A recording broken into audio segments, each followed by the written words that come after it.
Itulah yang saya sebut sebagai titik huru-hara dan gempa bumi politik, sehingga persoalan pemakzulan terkait dengan wakil presiden ini menjadi perdebatan yang hingga saat ini begitu banyak menyedot perhatian semua pihak.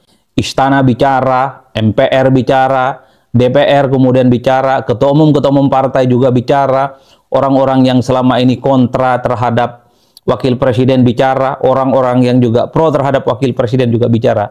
Semua satu sama yang lain saling memberikan statement-statement pernyataan terkait dengan usulan dari Purnawirawan TNI yang meminta supaya wakil presiden Republik Indonesia itu diganti. Dalam konteks itu saya ingin menyampaikan beberapa poin. Pertama, jika ada pihak tertentu, kelompok-kelompok tertentu seperti Purnawirawan TNI yang menyampaikan pernyataan sikap terkait dengan kondisi bangsa, termasuk juga soal pergantian wakil presiden, itu adalah bagian dari dinamika politik yang menurut saya itu sangat biasa terjadi di Indonesia. Bahkan kalau kita tracking ke belakang satu persatu, kalau kita melihat bagaimana kelompok-kelompok aktivis, pegiat demokrasi, dan bahkan mahasiswa ketika melakukan protes, ketika melakukan aksi demonstrasi terhadap pemerintah, sejak misalnya zaman Habibie, kemudian zamannya Gus Dur, Megawati, SBY, dan Jokowi, ujung-ujungnya salah satu yang dituntut oleh mereka supaya kekuasaan, supaya presiden itu bisa dimundurkan ataupun dimakzulkan di tengah jalan. Jadi hal-hal yang semacam ini adalah perkara biasa sebenarnya dalam konteks demokrasi Indonesia. Tentu sebagai sebuah ekspresi bagaimana pihak-pihak yang menuntut ini sepertinya kecewa terhadap orang yang dituntut. Dulu kalau ada orang yang demo, ketika ada kebijakan-kebijakan yang dinilai tidak pro dengan rakyat, misalnya presidennya Jokowi, kan salah satu tuntutannya adalah supaya Jokowi mundur. Ketika di zaman SBY, begitu banyak juga protes demonstrasi yang dilakukan oleh kelompok aktivis yang meminta supaya SBY juga mundur, lengser ke Prabon karena dinilai kebijakannya tidak pro dengan rakyat. Begitupun yang terjadi di zaman Mega, yang terjadi di zaman Gus Dur, terjadi di zamannya Habibie dan seterusnya, tuntutan-tuntutan semacam ini sering kali muncul. Jadi bagi saya, ketika ada sejumlah purnawirawan yang meminta, purnawirawan TNI yang meminta supaya wakil presiden itu diganti, ini tentu adalah bagian dari dinamika dan dialektika dalam konteks negara demokrasi yang menurut saya biasa-biasa saja. Sudah banyak contohnya yang begini. Nah, yang menarik itu kenapa menjadi perdebatan yang cukup panjang? Karena yang menyatakan pernyataan sikap ini adalah Purnawirawan TNI. Memang harus kita akui, TNI itu adalah mereka yang memang seluruh hidupnya itu didedikasikan untuk kepentingan bangsa dan negara. Bahkan kalau kita lihat misalnya TNI adalah mereka yang siap hidup mati untuk bangsa dan Indonesia. Jadi wajar kalau kemudian ketika ada pernyataan sikap dari para purnawirawan meminta salah satunya adalah supaya wakil presiden itu diganti, menimbulkan kontroversi yang berkepanjangan. Semua pihak berbicara, pro dan kontra tentu saja. Itu yang pertama. Nah, yang kedua, kalau mau jujur ya, ini mungkin pertama kali dalam sejarahnya yang diminta mundur ataupun diminta diganti itu adalah wakil presiden. Saya kebetulan mengikuti dari dekat bagaimana proses politik sejak zaman Habibie, kemudian lanjut ke Gus Dur, Megawati, SBY, dan Jokowi. Tak ada ceritanya permintaan dari kelompok-kelompok aktivis, kelompok-kelompok pegiat demokrasi, ataupun kelompok-kelompok masyarakat yang kecewa terhadap pemerintah saat itu, yang diganti itu adalah wakil presidennya. Rata-rata yang diminta diganti itu adalah presiden yang berkuasa saat itu. Saya ingin katakan bahwa ini pertama kali dalam sejarah Indonesia. Yang diminta diganti, diminta dimundurkan, itu adalah wakil presiden hanya terjadi di era sekarang. Kalau kita melihat argumentasinya, ini dikaitkan dengan persoalan putusan Mahkamah Konstitusi beberapa waktu yang lalu terkait dengan syarat umur untuk maju sebagai calon presiden dan wakil presiden, salah satunya terkait dengan umurnya Gibran Rakabuming Raka. Inilah yang sepertinya kelompok-kelompok tertentu seperti Purnawirawan menganggap persoalan Mahkamah Konstitusi beberapa waktu yang lalu terkait dengan Pilpres itu berbuntut panjang hingga saat ini. Salah satunya adalah mereka, para purnawirawan, salah satu sebagai kelompok masyarakat meminta supaya wakil presiden itu diganti. Itu poin yang kedua. Yang ketiga, nah ini adalah titik krusialnya. Tentu mengganti wakil presiden itu bukan perkara gampang. itu bukan perkara mudah. Tidak bisa dong kun payakun ataupun seperti begitu mudah untuk membalik telapak tangan. Kalau kita membaca regulasinya, ada gembok sebenarnya yang saya kira untuk mengganti wakil presiden itu adalah hal yang sangat sulit dan mungkin secara normal itu sangat mustahil. Misalnya kalau kita mengacu pada Undang-Undang Dasar 1945, kita cek satu persatu misalnya pasal 7A dan B, di situ kan dijelaskan bahwa wakil presiden itu bisa diganti, ya kira-kira begitu, bisa diberhentikan oleh MPR atas usulan Dewan jika terbukti melakukan pelanggaran konstitusi. Terima kasih sudah menyimak pembahasan kita kali ini sampai akhir. Semoga apa yang kami sampaikan bisa menambah wawasan dan membuka perspektif baru tentang isu-isu yang sedang berkembang.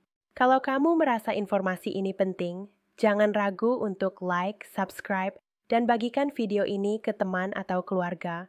Dukungan kamu sangat berarti untuk perkembangan channel Politik Pintar dan semangat kami untuk terus menghadirkan konten yang objektif dan mendalam.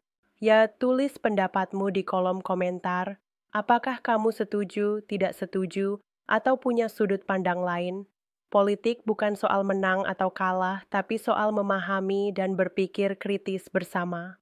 Channel Politik Pintar akan terus hadir dengan analisis tajam, informasi terpercaya, dan pembahasan yang menantang cara kita melihat dunia politik. Sampai jumpa di video berikutnya dan ingat, berpikir kritis adalah langkah pertama menuju perubahan. Sampai ketemu dan salam cerdas.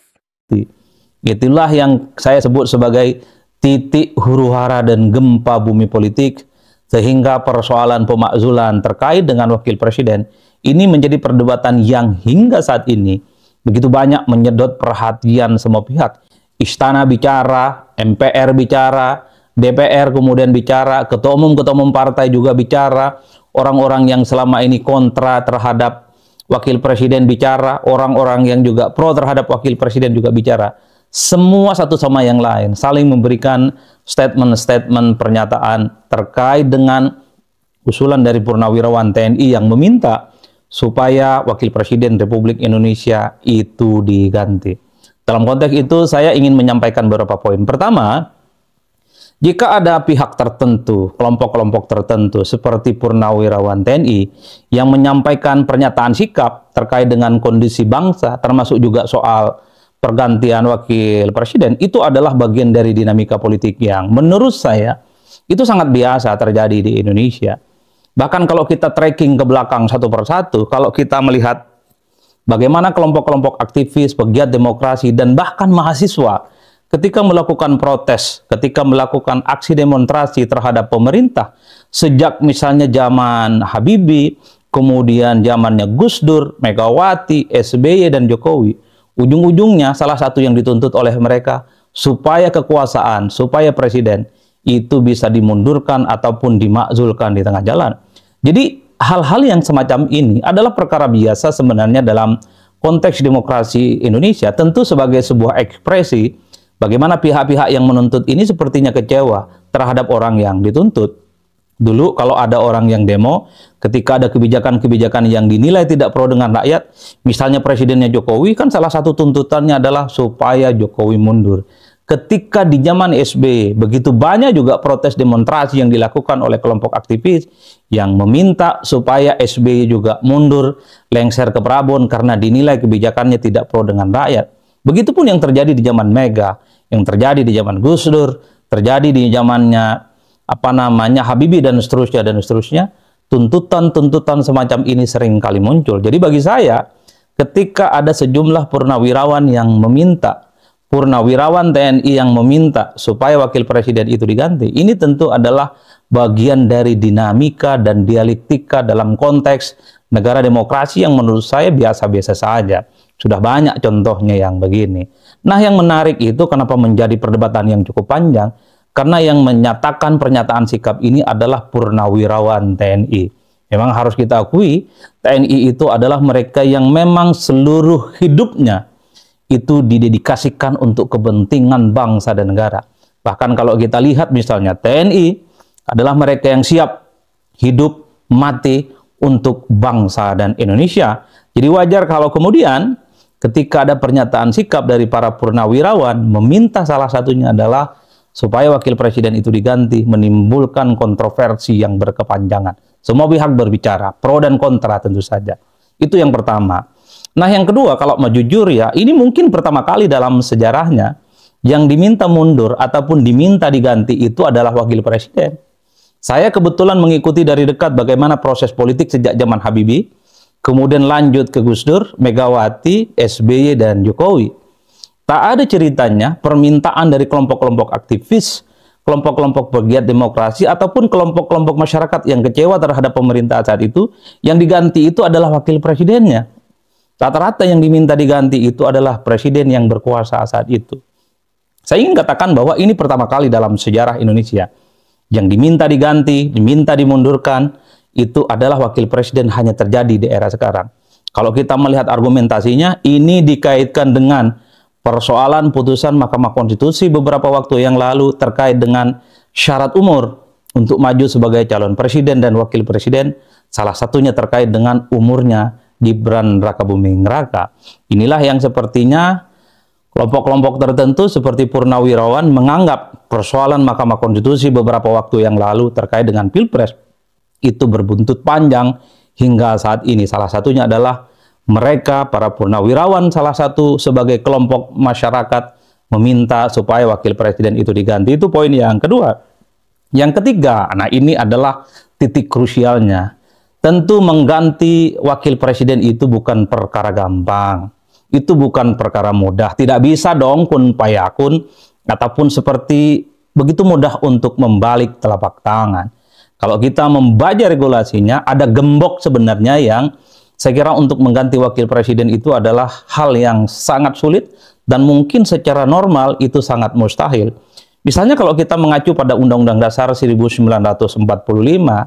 kita cek satu persatu misalnya pasal 7A dan B, di situ kan dijelaskan bahwa wakil presiden itu bisa diganti, ya kira-kira begitu, bisa diberhentikan oleh MPR atas usulan Dewan jika terbukti melakukan pelanggaran konstitusi